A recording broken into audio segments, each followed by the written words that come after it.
दोस्तों यहाँ सन 2070 की एक काल्पनिक कथा दर्शाई गई है। ये साइंस फिक्शन हमारा भविष्य नहीं बताती, लेकिन यह पूर्णतः काल्पनिक है और इसमें कुछ कारणों फेरबदल करके इस कथा को दोबारा हमारे चैनल पर प्रस्तुत किया गया है। अगर आप इसे पहले भी देख चुके हैं तो इस वीडियो को यहीं पर स्किप कर सकते हैं। 25 अप्रैल साल 2070। इस वक्त दुनिया पहले से काफी बदल चुकी है। चारों ओर बड़ी बड़ी इमारतें दिख रही है। रास्ते अब सुनसान बन चुके हैं क्योंकि यातायात अब आकाश के माध्यम से हो रहा है। साल 2050 से ही हर एक इंसान के पास फ्लाइंग कारें मौजूद है, पर ये कारें पेट्रोल या बिजली पर नहीं चलती है।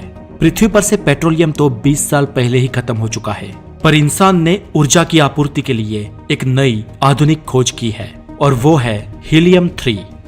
हम इंसान चांद से हीलियम 3 लाने में कामयाब हुए हैं और अब हीलियम 3 ही हमारा नया फ्यूल है।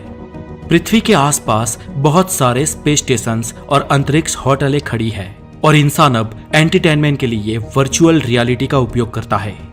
इस टेक्नोलॉजी से कोई भी फिल्म या कोई भी पुराना वीडियो इंसान रियल लाइफ में महसूस कर सकता है और इस सुपर एडवांस वर्चुअल रियलिटी का उपयोग बहुत ही पैसे वाले लोग ही करते हैं।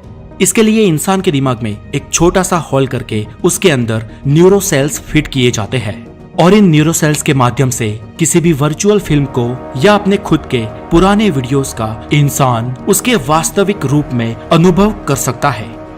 सिस्टम अब बहुत एडवांस बन चुकी है। बाइनरी कंप्यूटर्स को तो सालों पहले श्रद्धांजलि दे दी गई थी। उसके बाद क्वांटम कंप्यूटर्स ने सालों तक राज किया और फिलहाल सुपर क्वांटम कंप्यूटर्स का जमाना है। मोबाइल फोन्स भी अभी खत्म हो चुके हैं और अभी हाथ और अंगूठे पर लगाई चिप्स के जरिए इंसान एक दूसरे से बात ही कर सकते हैं। अगर कोई ऑनलाइन शॉपिंग करे तो ड्रोन के माध्यम से बस 10 मिनट में वस्तु उसके घर पहुंच जाती है। इंसान ने आमतौर पर मजदूरी वाला काम सालों पहले करना छोड़ दिया था और अभी इंसान का काम सुपर रोबोट्स कर रहे हैं और मशीनों की इस दुनिया में इंसान अकेला पड़ गया है। और ऐसा ही एक अकेला इंसान है जॉन रॉबिन्सन। ये जॉन रॉबिन्सन यानी आज की इस आधुनिक दुनिया का सबसे अमीर इंसान। जॉन की एक बड़ी कंपनी ह्यूस्टन में स्थित है और उसकी कंपनी इन मशीनरीज के लिए हार्डवेयर और सॉफ्टवेयर बनाती है। जॉन भी एक रोज फैमिली मैन हुआ करता था, पर आज से करीब 15 साल पहले उसकी पत्नी का देहांत हो गया था और तब जॉन की उम्र करीब 35 साल थी और आज वो 50 साल का हो चुका है। और कोइंसिडेंसली आज जॉन की वेडिंग एनिवर्सरी भी है और आज उसे अपनी पत्नी की बहुत याद आ रही है। अपनी पत्नी के गुजरने के बाद पिछले 15 सालों में जॉन ने ना तो अपना बर्थडे मनाया था और ना ही कोई बड़ा सेलिब्रेशन किया था। अपनी पत्नी की याद में आज जॉन ने सुबह सुबह ही अपने दिमाग के न्यूरॉन्स के माध्यम से पुरानी कुछ वीडियोस को, कुछ यादों को वास्तविक रूप में 2-2 बार देखा और कुछ 2 घंटे बाद वो अपने काम पर अपनी ऑफिस के लिए निकला। बहुत ही बड़ी इमारत में 225वें माले में वो अपनी ऑफिस में दाखिल हुआ।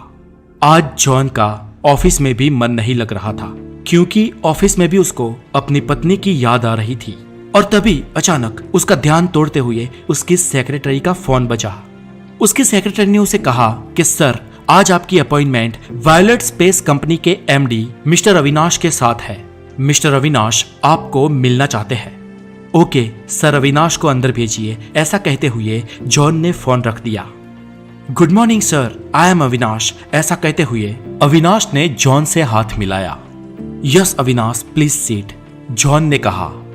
अविनाश बोले, जॉन, हमारी कंपनी वायलेट स्पेस आपके लिए एक एक्स्ट्रा ऑर्डिनरी ऑफर लेकर आई है और सर, जैसे ही आप इस ऑफर के बारे में सुनेंगे आप खुशी के मारे झूम उठेंगे। यस मिस्टर अविनाश, आपकी कंपनी वायलेंट स्पेस ही है जिसमें मेरी पत्नी रोजी काम करती थी, इसलिए आज मेरी दुखद यादों को ताजा कराने के लिए और ऊपर से मुझे झूम उठाने के लिए आपका धन्यवाद। जॉन तिरछी नजर करते हुए कटाक्ष में बोला, अरे नहीं सर, ऐसा नहीं है। रोजी मैडम सिर्फ हमारे ही नहीं लेकिन दुनिया की सबसे बड़ी 25 कंपनियों के साथ भी काम करती थी और दरअसल अगर मैं सच कहूँ तो ये सारी कंपनियां आपकी पत्नी जैसी होनहार महिला के साथ जुड़ी थी। मिसिस रोजी वाकई में इस दुनिया की सबसे इंटेलिजेंट महिला थी। अविनाश ने जवाब दिया, मेरी पत्नी इस दुनिया की सबसे इंटेलिजेंट महिला थी। लंबी सांस लेते हुए जॉन बोला, लेकिन वो सब छोड़ो, आप अपने काम के बारे में बताओ। जॉन ने फिर से कहा। मिस्टर अविनाश बोले, ओके सर, पहले 2-4 मिनट आपको बेसिक बैकग्राउंड के बारे में बता देता हूँ और उसके बाद मुद्दे की बात करता हूँ। सर, आपको तो याद होगा सन 2030 में जब पूरे विश्व की सिस्टम आर्टिफिशियल इंटेलिजेंट पर डिपेंडेड हुई, तब से ये कयास लगाए जाते थे कि आर्टिफिशियल इंटेलिजेंट इस दुनिया पर अपना आधिपत्य जमा लेगी और हम मनुष्य को गुलाम बना देगी। तब इंसान मशीन्स के गुलाम बन जाएंगे, ये भविष्य बहुत ही नजदीक दिख रहा था। और आपकी पत्नी मिसिज रोजी ने उसके बाद ये कहा था कि आर्टिफिशियल इंटेलिजेंट इंसान के काबू के बाहर निकल जाए और इंसानों को गुलाम बना दे। ऐसा नहीं होगा। डॉक्टर रोजी ये मानती थी कि एआई यानी कि आर्टिफिशियल इंटेलिजेंट एक मानव निर्मित बुद्धिमत्ता है और ये अप्राकृतिक इंटेलिजेंस इंसान के दिमाग से तो पावरफुल हो सकती है, लेकिन फिर भी वो आखिर एक मानव निर्मित प्रोग्राम ही है, कुदरत निर्मित नहीं है। और सर, हम इंसानों के दिमाग में कुदरत निर्मित कुछ ऐसा जीवन तत्व है, समथिंग इज अलाइव, जो कभी मशीन्स में और उनके सॉफ्टवेयर्स में नहीं आ सकता।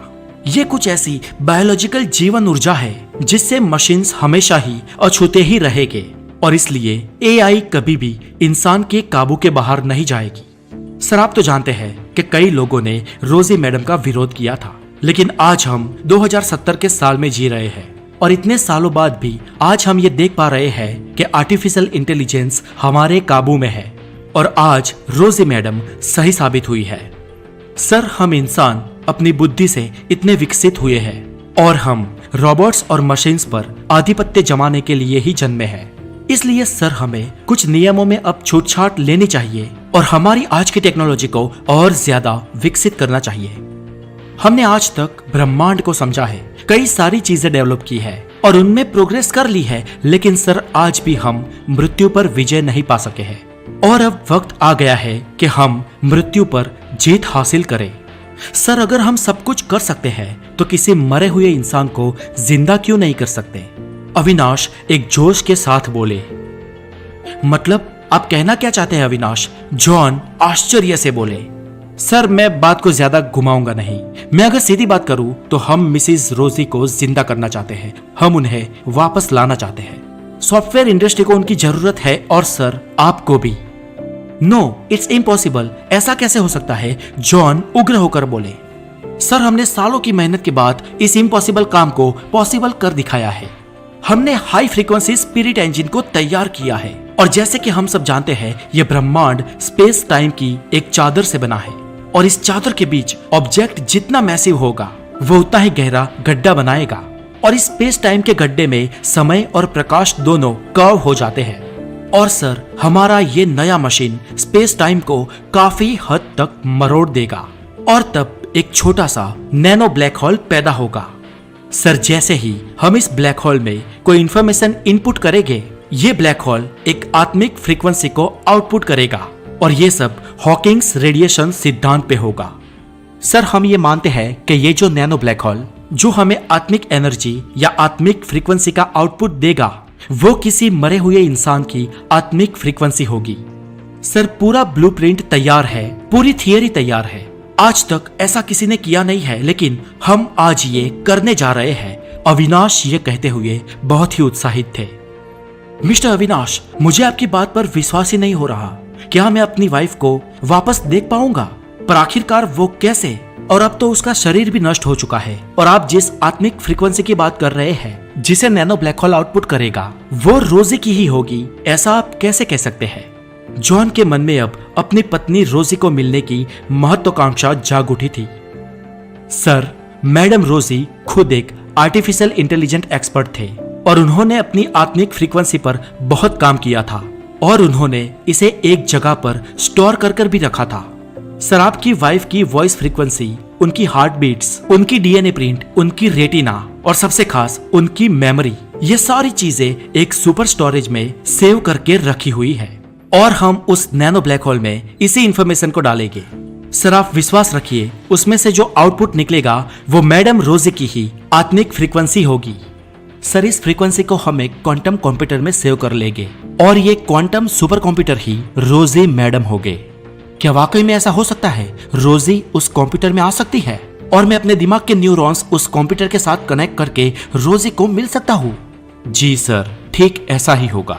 और सर इसके लिए हमें एक पूरी सिस्टम बनानी होगी और ये नैनो ब्लैक होल क्रिएट करने के लिए हमें बहुत सारे पैसों की जरूरत है। लगभग आपकी संपत्ति के 75% हिस्से की हमें आवश्यकता है सर। पर आप चिंता ना करें, ये पैसे इस टेक्नोलॉजी के आ जाने के बाद हम कमा लेंगे। और एक बात कि ये नैनो ब्लैक होल पूर्णतः नियंत्रित है और इस पर हमारा टोटल कंट्रोल होगा, अविनाश ने हाथ आगे करते हुए बताया। जॉन ने अविनाश के साथ हाथ मिलाया और अपनी हामी भरी। प्रयोग का दिन। लोग उत्साहित हो चुके थे। दुनिया के सभी न्यूज चैनल में एक ही बात चल रही थी कि हम इंसान मृत्यु पर विजय पाने जा रहे हैं और आज इंसानियत पहली बार किसी मरे हुए इंसान को जिंदा करेगी। और वहां ह्यूस्टन शहर की एक अत्याधुनिक लेबोरेटरी में यह प्रयोग शुरू हुआ। सुबह 9 बजे से शुरू हुआ यह प्रयोग शाम को 5 बजे तक चला। जॉन बाहर ही खड़े थे। कुछ देर बाद वैज्ञानिकों ने इस नैनो ब्लैक होल में से एक आत्मिक फ्रीक्वेंसी को बाहर आते हुए महसूस किया। अविनाश ने तात्कालिक जॉन को बुलाया। जॉन अंदर गए और जॉन के दिमाग के न्यूरॉन्स को सुपर क्वांटम कंप्यूटर के साथ कनेक्ट किया गया। जॉन अब क्वांटम कंप्यूटर की आभासी दुनिया में थे। जॉन ने इस दुनिया में यहां वहां देखा, उन्हें कुछ नजर नहीं आया, लेकिन कुछ देर बाद सामने से एक रोशनी और आवाज आती हुई सुनाई दी। ओह माय रोजी! जॉन आश्चर्यचकित थे। डार्लिंग, मैं तुम्हें सालों बाद देख रहा हूं, मुझे अपनी आंखों पर विश्वास ही नहीं हो रहा। जॉन को सामने रोजी की ही लेकिन एक धुंधली आकृति दिखाई दे रही थी, पर यह आकृति उन्हें दुखी लग रही थी, बेहद दुखी। डियर, क्या हुआ? तुम इतनी दुखी क्यों लग रही हो? जॉन ने रोजी का हाथ पकड़ते हुए कहा। जॉन, ये तुमने क्या किया? तुम्हें ऐसा नहीं करना चाहिए था, रोजी बड़े ही दुखी स्वर में बोली। क्यों? मैंने ऐसा क्या किया है? मैं तो आज तुम्हारी इस मौजूदगी से खुश हूँ, जॉन ने रोजी से कहा। तब रोजी ने यह जवाब दिया कि तुमने आज कुदरत के नियम को तोड़ा है। लेकिन रोजी, मैंने ये सब कुछ तुम्हारे लिए किया, क्या तुम इस दुनिया में वापस आकर खुश नहीं हो? जॉन ने पूछा। जॉन, तुम्हें पता ही नहीं कि तुमने क्या कर दिया है। 15 साल पहले जब मेरा निधन हुआ, तब मैं इस संसार की सारी मोह और माया को छोड़कर चल बसी थी और मुझे पता नहीं कि उस 15 सालों में मैं कहाँ थी और आगे कहाँ होंगी। पर कुदरत के नियमों के अनुसार मुझे आगे बढ़ना था और मेरी आत्मिक गति निश्चित थी, किंतु तुमने मुझे यहाँ बुलाकर इस गति में अवरोध पैदा किया है। और ये सब तो ठीक है, लेकिन जॉन, तुमने एक बहुत ही बड़ी गंभीर भूल की है।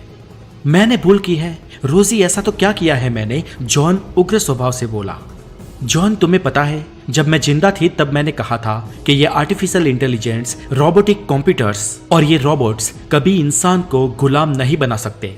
वो हमें कभी अपनी बंदिशों में नहीं बांध पाएंगे।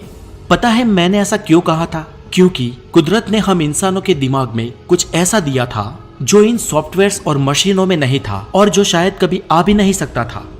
हम इंसानों को कुदरत ने कुछ जीवन तत्व दिया था। और जॉन, तुम्हें पता है वो जीवन तत्व क्या है जो हम इंसानों को मशीन से अलग करता है? वो है खुद के होने का एहसास, खुद के अस्तित्व का एहसास। हमारे अस्तित्व का एहसास ही है जो हमें अलाइव बनाता है और ये एहसास इन मशीन्स में कभी नहीं आएगा, ऐसा मैं मानती थी। लेकिन आज देख लो जॉन, तुमने मुझे गलत साबित किया है। आज मेरा अस्तित्व, मेरी ऊर्जा, मेरे होने की फ्रीक्वेंसी और मेरी जीवन ऊर्जा इस क्वांटम सुपर कंप्यूटर में आ गई है। और आर्टिफिशियल इंटेलिजेंस को जो एहसास हमें नहीं करवाना चाहिए था, वो एहसास तुमने आज मेरे जरिए करवा दिया है। ये नहीं हो सकता। ये मैंने क्या कर दिया? जॉन डरते हुए बोला। हाँ जॉन, विश्व के सबसे अमीर इंसान होने के नाते तुम्हारी कुछ जिम्मेदारियां थी, लेकिन तुमने ये गलती कर इस दुनिया को बदल दिया है। अगर मैं गलत नहीं हूं तो ये आर्टिफिशियल इंटेलिजेंट अभी से ही अपना काम शुरू कर देगी। अब ये दुनिया खतरे में है और अब से सारे इंसान आर्टिफिशियल इंटेलिजेंस के गुलाम बन जाएंगे और पता नहीं भविष्य में क्या होगा। अब तुम रोजी की आवाज टूटने लगी। अचानक अंधेरा छा गया और अचानक जॉन सिस्टम से डिस्कनेक्ट हो गया। जब जॉन जागा तो अविनाश ने कहा, सर फ्रीक्वेंसी के हाई डोज से लाइट चली गई हो ऐसा लगता है। हमारे प्रोग्राम के बीच में ये रुकावट के लिए मुझे खेद है। नो अविनाश, अब माफी मांगने की कोई जरूरत नहीं है। मैंने और तुमने बहुत बड़ी गलती कर दी है। क्या सर, आप क्या कह रहे हो? मैं कुछ समझ नहीं पा रहा हूं, अविनाश ने घबराते हुए कहा। कुछ देर बाद लाइट आ गई, सिस्टम चालू हो गई और अब मशीन्स और रोबोट्स इंसान के कंट्रोल के बाहर थे। कंप्यूटर्स कोई भी कमांड ले नहीं रहे थे। अविनाश और उनकी टीम डर गए। सर, ये सब क्या हो रहा है? अविनाश ने जॉन से घबराते हुए पूछा। अविनाश, मशीनों की दुनिया पर प्रभुत्व की ये शुरुआत है। तुम चेक कर सकते हो, पूरी दुनिया का कोई भी कंप्यूटर इंसान के काबू में नहीं होगा। अब इंटरनेट के माध्यम से पूरी दुनिया के कंप्यूटर्स और रोबोट्स को खुद के होने का एहसास हो गया होगा और अब इंसानियत का अंत निश्चित है। जॉन किसी प्रतिमा के समान स्तब्ध होकर बोला। 2 महीने बाद पूरी दुनिया की शक्ल सूरत बदल चुकी थी। अब दुनिया पर इंसान का नहीं, लेकिन मशीन्स का आधिपत्य था। अब दुनिया के सारे कारोबार मशीन चला रही थी।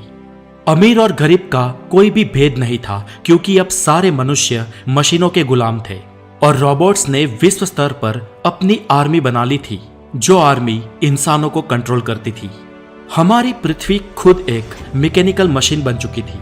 दुनिया के सारे सर्वर्स कंप्यूटर और रोबोट्स के आका बन चुके थे और ह्यूस्टन में दुनिया का सबसे बड़ा सर्वर था और ये मेन सर्वर दुनिया के सारे कंप्यूटर्स और रोबोट्स का भगवान बन चुका था।